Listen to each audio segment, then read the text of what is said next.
Visit healthquestradio.com. Now, from the Signature Bank Studios. If you're looking for the latest news, insight into what it means, and the sharpest opinion, there's only one station in Chicago where you can turn, and it's this one. We're AM 560. The Answer. Top of the morning, Dan and Amy. The New York Times did a focus group, and they concluded, did their op-ed writers, something they are not happy to conclude, that Trump has, quote, a good chance of winning, unquote. Some of the observations from the focus group. Desperation set in for people who thought of themselves as financially stable or middle class. The frustration we heard in our early focus groups in 2022 metastasized into anxiety in 2023 and intensified into anger in 2024. One of the signal failures of the Biden administration has been telling Americans the economy was getting better and better. They kept telling us, the participants in the focus group, not for me. Americans hate inflation, full stop. If there was a common denominator for our groups across 2022, 2023, and 2024, it was experiencing and loathing inflation such that I see it as the single most important fact of life in Tuesday's election. It can't be overstated. But just subordinated to that, as we were discussing, a cross-section of independents, Republicans, and Democrats liked how America was under Trump. They liked the economy, the perception of relative global stability, the restraint of divided government, and the image that this outsider businessman was not beholden to Washington insiders. Either on Tuesday or some point in the future, the party, meaning the Democrats, in for a rude awakening over illegal immigration. What I've heard left me thinking that the Democrat Party leaders have deeply underestimated the mood of the electorate in immigration, that more people than Democrats realize that more people that Democrats realize want something serious, even draconian, done to remove undocumented migrants and secure the border. If it takes an authoritarian Trump administration to do it, then so be it. Some of these voters feel the degree of their anger can be unsettling to contemplate. So anger over, all this anger over inflation, anger over the border. I go back to the question that Brett Baer put to Kamala. 80% of the country thinks that America's on the wrong track. What do you have to say to that? And she talked about, I don't know, being born in a middle-class family or something like that. Lawns are important to everybody. 80%. Yeah. In your... And the moment on The View when she said, I can't think of anything I do differently than Biden did. Well, that makes you someone who is not turning the page. And I just don't see how you overcome that.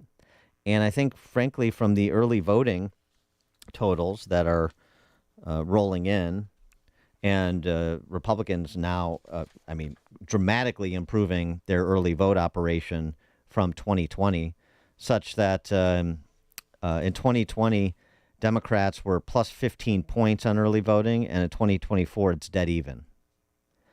All of these dynamics just lead me to believe I don't see a path for her. Well, one thing, I think she really stepped in it this week, and when a reporter asked her about, how she voted on Proposition 36, which it creates tougher penalties for serial retail thieves and drug traffickers.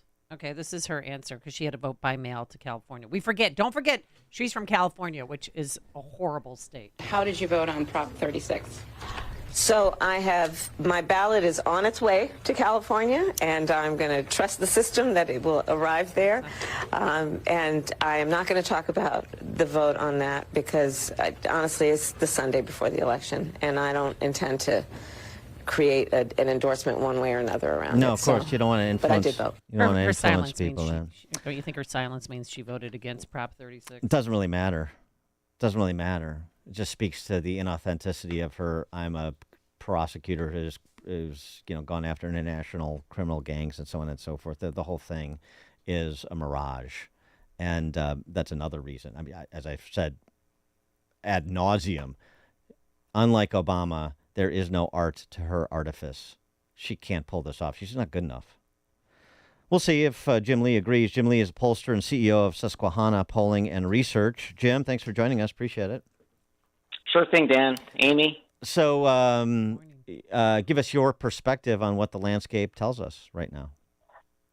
Sure. The political landscape definitely favors Trump right now. The political winds are certainly blowing in his direction. You mentioned that high sentiment for change. Right now, 26% of Americans say the country's going in the right direction. And that's important because the average percentage of the public that thinks the country is on the right track when an incumbent party loses historically is 25%. Currently, the polling shows only 26% of Americans say the country is going in the right direction. So those wrong track voters, they want change. They're predisposed to vote for Trump by a 3-1 margin on Election Day. The second factor, I think, that points to a favorable political climate for Biden's approval rating is still upside down. He's got a 40% approval rating. 56% of Americans disapprove of the job the incumbent president's doing. And why is that important? Well, if you're unhappy with the current administration, why in God's name would you vote for 4 more years of the same?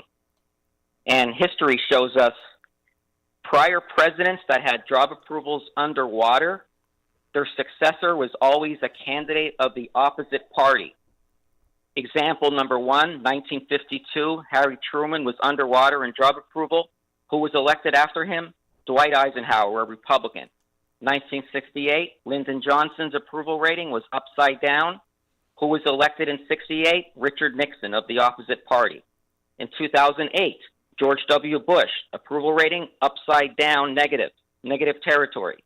Who was elected after him in 2008? Barack Obama of the opposite party. So history shows us that the successor to these presidents that have underwater approval ratings was always a different political party, which again points in the direction of Donald Trump. The third reason I'd bring up, Dan and Amy, is that the issues favor Donald Trump right now. In every poll we've done in every battleground state, it's always inflation and immigration. It doesn't even matter if you're a border state. Immigration is popping up as the number 2 issue to the inflation and the economic concerns Americans have. Those issues are breaking for Trump. Inflation voters are breaking for Trump by a 57-34 margin. Immigration voters breaking for the former president by a 70-30 margin. So the issue landscape right now, what people are thinking about when they go to the polls, seems to suggest they'll vote for Donald Trump on Election Day. Did you see that Des Moines Register poll that made such a splash over the weekend, showing very surprisingly Trump down 3 points to Kamala in Iowa? There was a lot of pushback once you start getting into the crosstabs of that Ann Seltzer poll.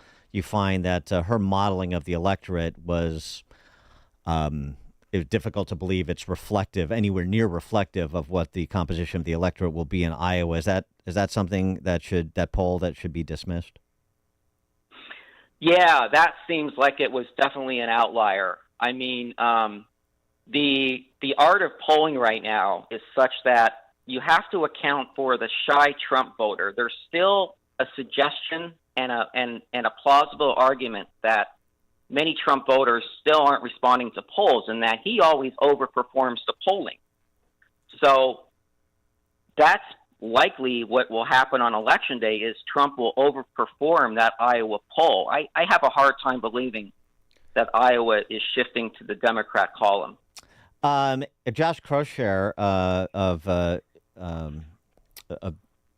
Fox News Radio and others, think Business Insider. Anyway, New York Times, he quotes the New York Times, tweeted out this weekend, across the final polls, white Democrats were 16% likelier to respond than white Republicans.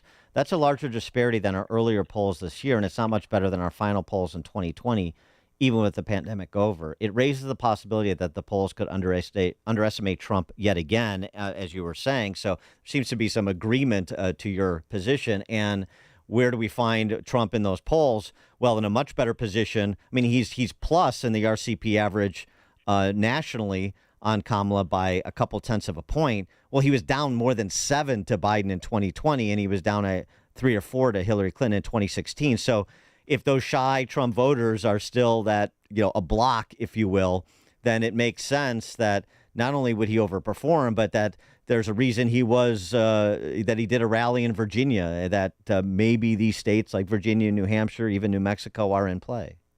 Yeah, Minnesota, you can add to that. I saw some polling that suggests Minnesota could be in play. According to the RCP average, as you mentioned, Dan, Trump leads in 5 of the 7 battleground states. He leads in Georgia by 2.6%, in North Carolina by 1.5%, in Nevada by 1.5%, in Pennsylvania by 0.4%, in Arizona by 2.3%. So even if Trump doesn't overperform the polling, he's already tied with Kamala or slightly ahead in these battleground states. And as we said earlier, the political environment, particularly with angry men, seems to really be the linchpin to a victory for Trump. If women overperform in this election, you could see a Kamala Harris victory. And if the electorate on Election Day is slightly whiter, believe it or not, because Trump is showing a little bit of stagnation with white voters. If it's younger, which tends to favor Kamala Harris, and if it's more educated, those factors point to a Kamala Harris victory. But if the electorate is slightly older, and even in urban areas, Trump is overperforming with African Americans and Hispanics, and if you have a higher percentage of low-frequency voters showing up to the polls, Trump has been able to mobilize these low-frequency voters that just don't have strong vote history in past elections because he's put together such a phenomenal coalition. You're likely to see a Trump victory on Election Day.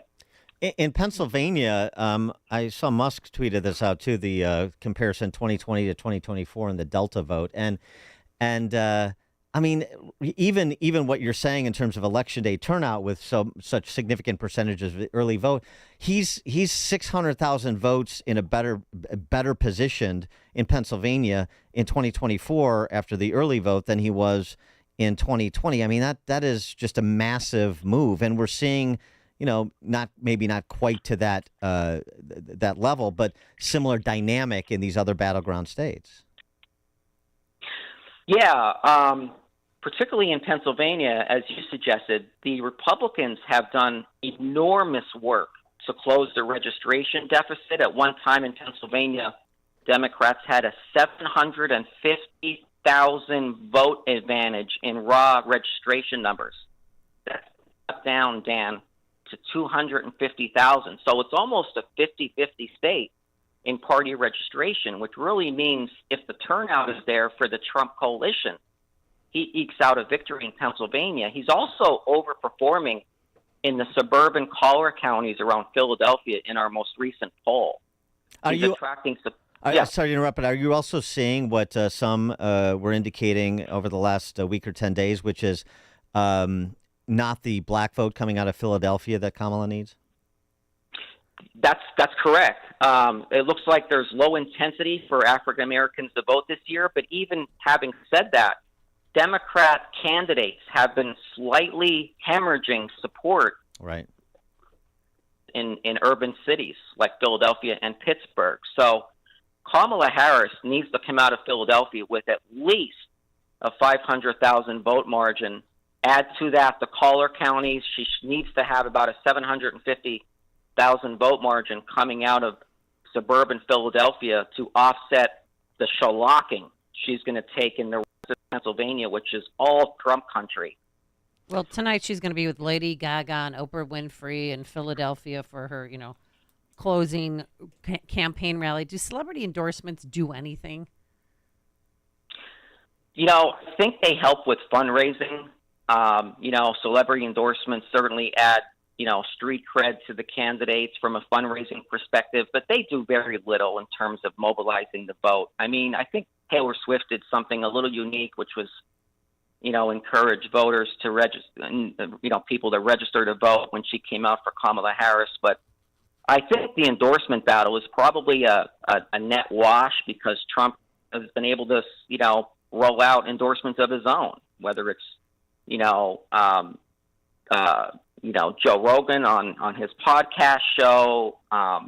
He's got Hulk Hogan, Kid Rock. Hulk Hogan, right? Kid Rock. Yeah. So At the end of the day, I think this is a turnout game, particularly in the battleground states that have shown registration gains, like Arizona, Nevada, North Carolina, Pennsylvania, all 4 states where the registration gap has tightened in favor of Republicans. That's a big deal. Yeah. That's a big deal. And don't forget, the national polling shows more Americans are self-identifying as Republicans than they were 2 and 4 years ago.